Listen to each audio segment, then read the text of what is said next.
अस्सलाम वालेकुम मेरे अजीजों कारी, उम्मीद करता हूँ कि आप सब खैरियत से होंगे। आप सबका बहुत बहुत वेलकम उस्मानिया टेलर में। नहीं जी, आज आपको सिखाने लगे हैं ओवरलॉक करने का तरीका, क्योंकि मेरी बहन का एक कमेंट आया था कि भाई ओवरलॉक करने का भी तरीका बताएं कि ओवरलॉक कैसे होती है। बड़ी आसान चीज़ है, लेकिन इसमें एक प्रॉब्लम आती है जो बड़ी प्रॉब्लम है। क्यों? कि इसको लगा होता है कटर। ज़रा सा आपने कटर से हट के ओवरलॉक की, यानी कि कटर के अंदर ये खींचता है कपड़े को अपनी तरफ, तो जरा सा आपका हाथ फिरा और आपका जो शर्ट है या ट्राउजर है, कोई भी चीज आप ओवरलॉक कर रहे हैं, वो खराब हो जाती है, कट जाती है। कटर का मकसद ये होता है कि आपका जो रफ कपड़ा होता है ना साइड से, उसको कटिंग करना। तो लेकिन अक्सर होता है, ऐसे हमसे भी हो जाता है, मैं तो खैर बहुत कम करता हूँ, लेकिन कभी हमसे भी हो जाता है कि करते करते कपड़ा ओवरलॉक के कटर में आ जाता है। तो ये चीज बड़ी देखने वाली होती है। तो हर इंसान का ओवरलॉक करने का तरीका अलग अलग है। अभी रिसेंटली हमने एक लड़का रखा ओवरलॉक करने वाला। वो जो ओवरलॉक का पैर होता है ना, जिसको हम बूट कहते हैं, वो साइड पे करके ओवरलॉक करता था। मैंने उसको बड़ा गाइड किया कि ओवरलॉक का बूट कहता नहीं, मैं शुरू से मुझे ये आदत है। तो हर इंसान ने अपने स्टाइल से काम सीखा होता है। बहरहाल, आज हम आपको बड़े आसान तरीके से ओवरलॉक करने का तरीका सिखाएंगे। ये सबसे पहले मैं आपको बताता चलूं, ओवरलॉक की कुछ चीज़ें आपको बता दूं।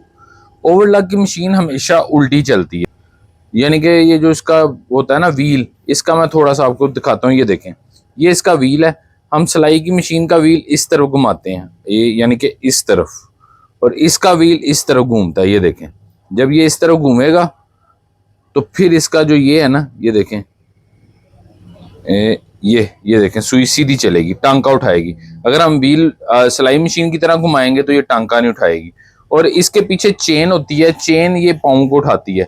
लड़कों ने वो चेन तोड़ दी हुई है, तो ये पाँव, ये देखें, ऐसे ये वाली चीज भी पाँव को उठा देती है। जो ये देखें, जैसे हमारा वो आम मशीन का होता है ना, ये देखें, ये भी पाँव को उठा देती है। यहाँ से उठा के आप पाँव बाहर निकाल सकते हैं। ये देखें। उसके बाद मैं आपको बताता हूँ, ये इसका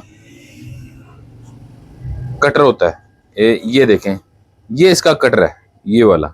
ये मशीन को, यानी कि कपड़े को काटता है, ये वाला कटर। तो ये चीज का आपने ख्याल रखना है। जब भी आप, मैं पहले पाँव उठा के आपको इसलिए सिखा रहा हूँ कि जब भी आप घर में करें तो ये चीज देखें, आपने जब भी करना है यहाँ रखना है कपड़े को। ये देखें, ये कटर है, ये कटर, ये देख सकते हैं आप, कटर बिल्कुल किनारे पे चले आपके।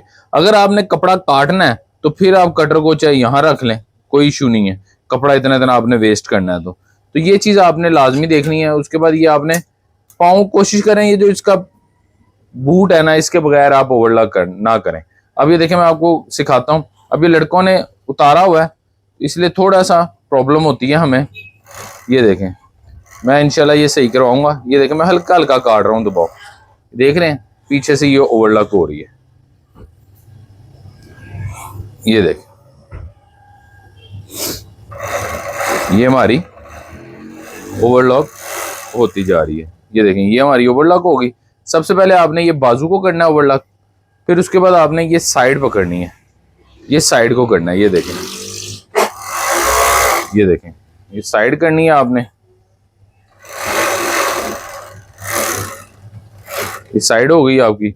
उसके बाद आपने ऐसे पकड़ना है। ये देखें, ये बाजू, ये आपको नजर शायद ना आ रहा हो, शर्ट नीचे ले जानी है और ये बाजू ऊपर रखना है। ये आर्म होल है, आर्म होल को आपने ऐसे करना है। ये देखिए, आर्म होल में दबाव कम होता है। ज्यादातर जो है ना, जो हमारे कारीगर होते हैं या ओवरलॉक वाले, वो ये आर्म होल से कमीज को काटते हैं। यहाँ से उनसे थोड़ी सी अनबैलेंस होता है और वो कमीज कट जाती है। ये देखें, इधर दबाव काटने की जरूरत नहीं होती, इधर सिर्फ आपने ओवरलॉक करनी है। और एक और पॉइंट होता है जहां से आपकी जो शर्ट है ना, वो कटती है, क्योंकि जहाँ छोटे चीजें होती हैं, छोटी जगह होती है, वहां से मशीन चलाना थोड़ा सा मुश्किल हो जाता है। तो ये देखें, आपके सामने मैं कर रहा हूं।